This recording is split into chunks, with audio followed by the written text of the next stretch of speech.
When we pray, we start our prayer, Allahu Akbar. Allah is greater than everything and everyone. Why? Because the love we have for Allah is unlike any love for anyone else.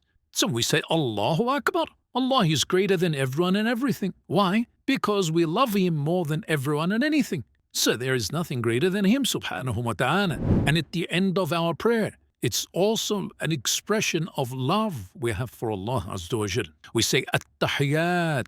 All greetings are for you, O Allah. Was-salawat. And all our prayers, all our dua, all our worship is for Allah. That's what as-salawat means. And then we say, At-Tayyibat.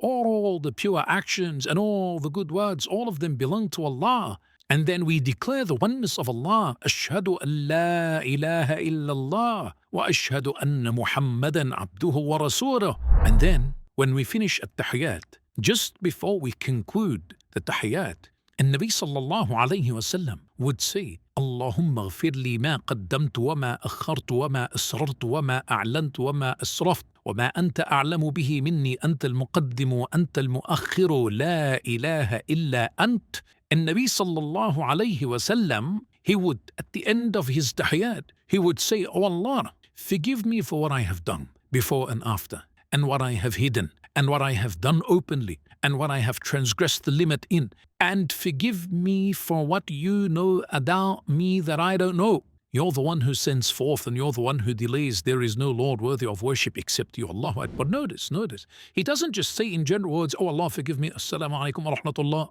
Oh, look what he says. About 7 things. He details his request for forgiveness as though he doesn't want the conversation with Allah to end, because he loves Allah subhanahu wa ta'ala. And so make this dua at the end of your salat. It proves how much you love Allah subhanahu wa ta'ala. Allahu Akbar.